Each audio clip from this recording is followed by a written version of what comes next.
दोस्तों UP DElEd online admission form 2023 दोस्तों आपके बीच में डीएलएड एडमिशन 2023 के संदर्भ में पल पल के अपडेट चैनल के माध्यम से आप सभी के लिए प्रोवाइड की जा रही है। जैसा कि आप बोर्ड पर देख पा रहे हैं, आपके बीच में कुछ कन्फ्यूजन्स क्रिएट हो रहे थे।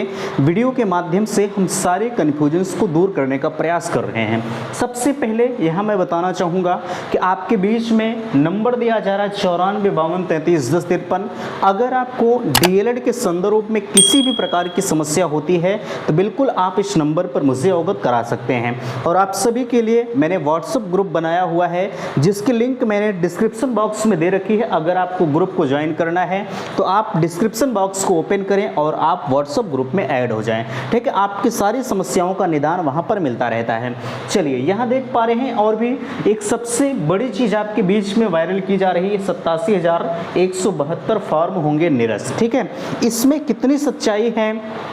क्या वाकई में जो 87,172 फॉर्म हैं वो रिजेक्ट हो जाएंगे पूरी तरह से, जिसमें अभी आपने 2-3 दिन पहले देखा था पूरी तरह से आपके बीच में यह चीज़ें बताई जा रही थी कि भैया जो एक आईडी से जिनके 3 या 4 या ट्रिपल रजिस्ट्रेशन हो चुके हैं उनके फॉर्म को रिजेक्ट कर दिया जाएगा।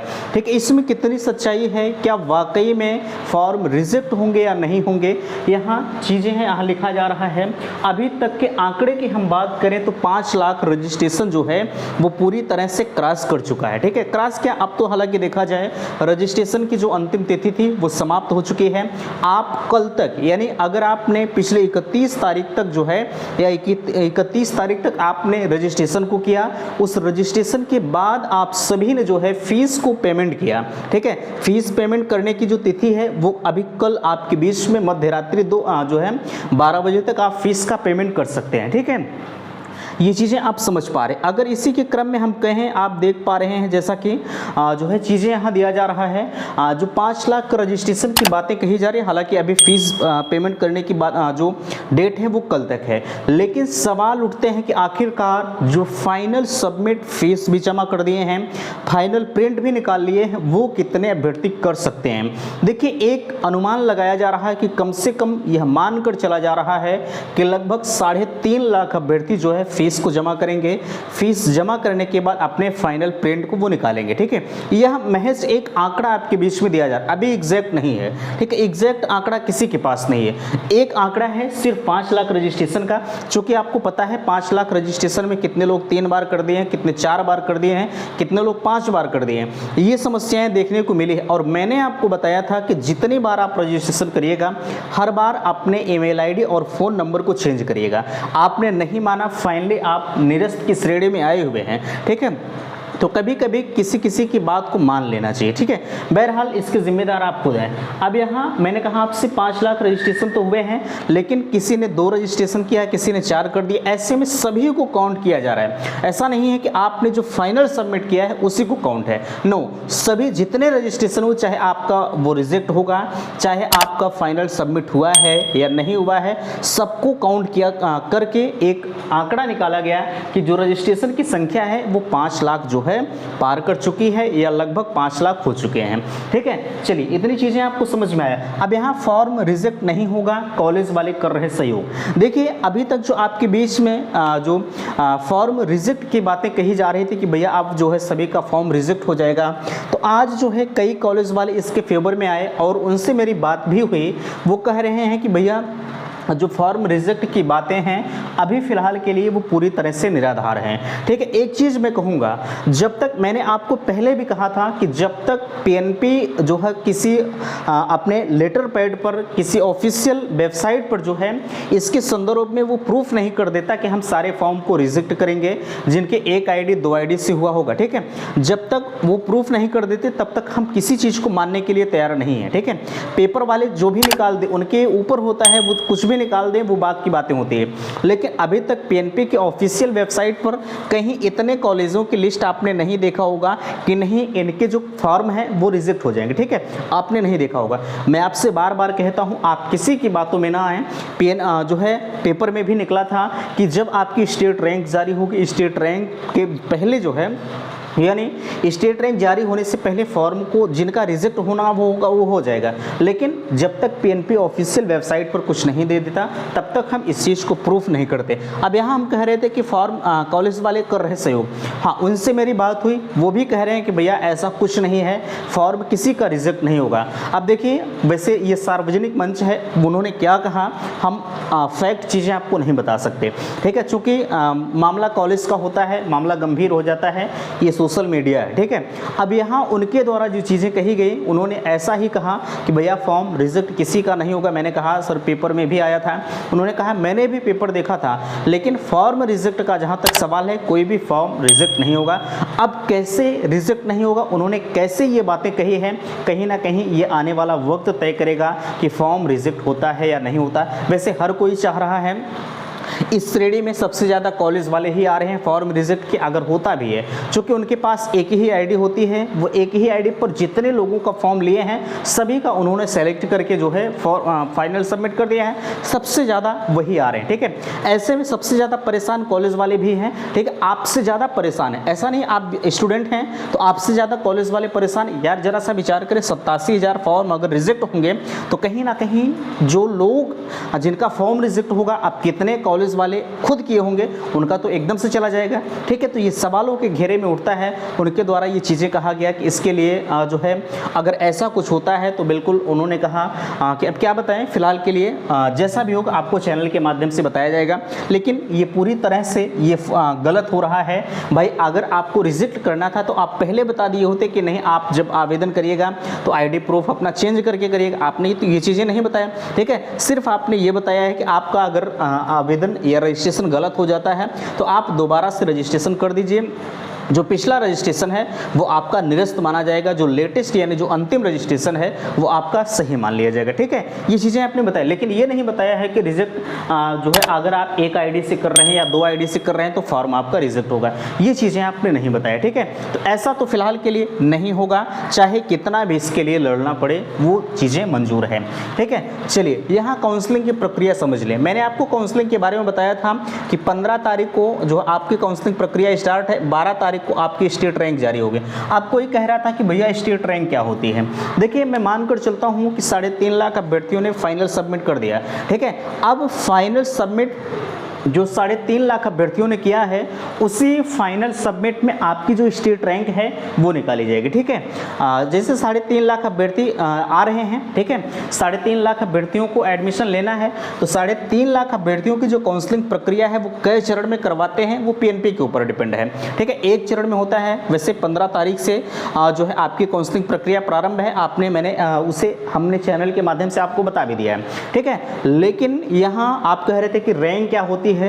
रैंक वही होती है कि अगर आपकी रैंक अच्छी खासी होती है, जैसे आप जो है मेरिट, अगर मैं मानकर चलता हूं कि आपकी मेरिट 240 है तो आपकी रैंक जो है ये 15,000 के अंदर ही आ जाएगी। अब 240-50 होती है तो बिल्कुल तब भी आप 15,000 के। अब जिसकी मेरिट जो है वो 200 के होती है तो यह मानकर चला जा रहा है कि कम से कम वो लोग जो है 1.5 लाख अभ्यर्थियों के पीछे जाएंगे, ठीक है। 1.5 लाख अभ्यर्थी 1 लाख अभ्यर्थियों के पीछे जा सकते हैं 200 मेरिट वाले, ठीक है। यही फ़र्क होता है। जो आपका काउंसलिंग होगा, आप 12 तारीख के डेट में आपकी काउंसलिंग प्रक्रिया जब प्रारंभ हो जाएगी या रैंक जारी कर दिया जाएगा तो आप जान जाएंगे कि हमारा जो है किस दिन या किस शेड्यूल में लगा हुआ है जो काउंसलिंग प्रक्रिया होगी। काउंसलिंग प्रक्रिया में होता क्या है, आपको कॉलेज चूज़ करना होता है, जिस कॉलेज में आप एडमिशन लेना चाहते हैं। आप अपने मनपसंद कॉलेज को भी चुन सकते हैं। जैसे मैं मानकर चलता हूँ कि आपको प्रयागराज डाइट चाहिए तो आप प्रयागराज डाइट को ही सेलेक्ट करें, अदरवाइज कॉलेज को आप छोड़ दें। अगर कॉलेज नहीं मिलता है तो आपको अगले चरण की काउंसलिंग में शिफ्ट कर दिया जाता है, ठीक। आपको कहीं कोई समस्या नहीं होगी। फिर उसमें भी आपको नहीं मिलता है तो आपको फिर से अगले चरण में शिफ्ट कर दिया जाता है। फाइनली अगर आपको कॉलेज नहीं मिलता है तो लास्ट में एक नंबर आता है डायरेक्ट एडमिशन का, जो कि अभी आगे हम आपसे चर्चा करेंगे, ठीक है। चलिए ये आप समझ गए होंगे। यहाँ हम डाइट की कट ऑफ कितनी जा सकती है। देखिए अभी फ़िलहाल के लिए डाइट की कट ऑफ बताना बिल्कुल मुश्किल है। हालांकि मैंने आपको बता दिया है जो पहले आंकड़ा निकल कर आ रहा था उस आंकड़े के अकॉर्डिंग, ठीक है। मैं ऐसा क्यों कह रहा हूँ, क्योंकि अभी जब तक फाइनल सबमिट वाले फॉर्म नहीं आ जाते, अगर मानकर चला जाए कि 3.5 लाख फॉर्म जो है वो फाइनल सबमिट हो गए, ठीक है, फीस भी जमा हो गया, यानी सारे प्रोसेस को उन लोगों ने कर दिया, तो कहीं ना कहीं जो आपके मेरिट है वो 240-235 के आसपास में डायरेक्ट के जाने के चांसेस है, ठीक है, इस चीज़ को नोट करिएगा। अब कुछ लोगों की मेरिट 250 होगी, इसे भी आपको ध्यान रखना है, ठीक है, कुछ लोगों के 255 भी होगा, ठीक है। तो जो शिक्षा के क्षेत्र से थोड़े से अग्रणी डायरेक्ट आते हैं उनकी जो कट ऑफ होती है वो बिल्कुल हाई जाने के चांसेस होते हैं, ठीक है। अब अलग अलग तो कट ऑफ हम बता नहीं सकते कि प्रयागराज की कितनी होगी, आजमगढ़ का कितना, प्रतापगढ़ का कितना, अयोध्या का, लखनऊ का, बनारस का, जौनपुर का, हम अलग अलग कट ऑफ आपको नहीं बता सकते, ठीक है। आपके यूपी डीएलएड के ऑफिशियल वेबसाइट पर कट ऑफ पड़ी होगी, वहाँ से आप कॉलेज वाइज कट ऑफ होती है, आप वहाँ देख सकते हैं। एक चीज़ और ध्यान रखिएगा, जब आपकी काउंसलिंग प्रक्रिया प्रारंभ हो जाएगी तो आपके बीच में पहला चरण जब समाप्त होता है, जब कॉलेज अलॉटमेंट लेटर निकल कर आता है तो लिस्ट वहाँ दी होती है कि इस डाइट में कितने कट ऑफ तक जो है बच्चों को लिया गया है, आप खुद देख लीजिएगा, कोई समस्या आपको उत्पन्न नहीं होगी, ठीक है। ये सारी चीज़ें आपको पता है। चलिए ये आप समझ गए। हम बात करते हैं 10,000 का पेमेंट आपको कब करना होता है। देखिए 10,000 का पेमेंट आपको करना कब होता है, जब आपके नाम कोई कॉलेज अलॉट होता है। मैं मानकर चलता हूँ कि आपके नाम प्रयागराज डाइट अलॉट हो गया, आप 10,000 का पेमेंट करेंगे तब जाके ये आपके नाम कॉलेज अलॉट होगा। आप 10,000 का पेमेंट नहीं करेंगे तो वहीं से जो आपकी काउंसलिंग प्रक्रिया है वो समाप्त कर दी जाती है, आपको अगले चरण में शिफ्ट नहीं किया जाएगा, ठीक है। अगर 10,000 का पेमेंट आप कर दिए तो खामखा आपको सिर्फ प्रयागराज डाइट में ही एडमिशन लेना पड़ेगा। बाकी अगर आप 10,000 छोड़ देते हैं, आप डायरेक्ट एडमिशन में चले जाइए, कोई समस्या नहीं होगी, लेकिन ये 10,000 रुपये आपका डूब जाएगा, रिफंड नहीं होगा, ठीक है। इसे भी आप ध्यान रखिएगा। इसलिए आप उसी कॉलेज को सेलेक्ट करेंगे जिसे आपको लगता है, नहीं तो पता लगा कोई आपने को सिर्फ डाइट चाहिए और डाइट, मैं मानकर चलता हूँ कि आपको सिर्फ डाइट चाहिए और पता लगा भैया डाइट के अलावा आप एक ठो प्राइवेट जो है लॉक कर दिए हैं, तो आपको आपकी मेरिट डाइट के लायक नहीं है तो आपको प्राइवेट मिल जाएगा और आप परेशान हो जाएंगे कि अब हम क्या करें। अगर आपको प्राइवेट मिल गया तो आपको प्राइवेटेस करना पड़ेगा, अब बाकी आप वहाँ नहीं जा सकते। हाँ जा सकते हैं ऐसे कंडीशंस में कि आप जो है ये 10,000 रुपये आपको छोड़ना पड़ेगा और यहाँ 10,000 का पेमेंट आपको करना होगा, ठीक है। ये 10,000 का पेमेंट आपको छोड़ना पड़ेगा, तब जाके आप छोड़ दीजिए, आप चले जाइए डायरेक्ट एडमिशन में। डायरेक्ट एडमिशन में आपको पूरा का पूरा फीस जमा करना होगा, ठीक है। ये 10,000 रुपये आप सोचिए कि हम ले लें कॉलेज वालों से, तो ये नामुमकिन है, ठीक है, रिफंडेबल नहीं होता है। चलिए मैंने आपसे बता दिया कॉलेज फीस के लिए आपका 10,000 रुपये होता है। मनचाहे कॉलेज में एडमिशन कैसे लें, हम इन दोनों को आपस में साथ करके बताते हैं। देखिए मनचाहे कॉलेज में एडमिशन आपकी रैंक के हिसाब से मिलेगा, ठीक। अब आपकी रैंक पता लगे भैया जो है 3 लाख रैंक है और आप चाह रहे हैं कि हम प्रयागराज डाइट में आ जाएं, तो ये नामुमकिन है, ठीक है। नामुमकिन तो है, असंभव है, ठीक है, ये कभी हो नहीं सकता, इसे भी आप नोट करिएगा। तो आप मनचाहा कॉलेज तो प्रयागराज डाइट है, आपको नहीं मिला, ठीक है। अब आप सोच रहे हैं कि अब हम क्या करें, आपके लिए प्राइवेट के रास्ते खुले होते हैं, डायरेक्ट एडमिशन। जैसे आप अगर नहीं काउंसलिंग में भाग ले रहे हैं तो आपके लिए फाइनली डायरेक्ट एडमिशन का रास्ता खुला होता है। आप डायरेक्ट एडमिशन का इंतज़ार करिएगा। आपके लिए अगर डाइट की सीटें खाली होती हैं तो आप डाइट में जा सकते हैं। बाकी अदरवाइज जो है आपको जैसे मानकर चलता हूँ आपकी बार आवेदन ज़्यादा हुए हैं, सीट बचने के चांसेस कम है, इसलिए आप काउंसलिंग में भाग जरूर लीजिएगा, ठीक है। नहीं तो पता लगा आप इस डायरेक्ट एडमिशन का इंतज़ार करते करते सब सीट फुल हो जाए तो आप वहीं के वहीं पड़े रह जाएंगे। इसलिए ये गलती आप अब की बार खास तौर पर कदापि मत करिएगा कि हम डायरेक्ट एडमिशन का इंतज़ार करें, ठीक है। तो फिलहाल के लिए आशा करते हैं दी गई जानकारी से आप संतुष्ट हैं। प्लीज़ आप वीडियो को शेयर नहीं करते, वीडियो को शेयर करें और चैनल पर पहली बार विजिट किए हैं तो चैनल को सब्सक्राइब जरूर करें। मिलते हैं आपसे नेक्स्ट अगले वीडियो में, तब तक के लिए थैंक्स, धन्यवाद।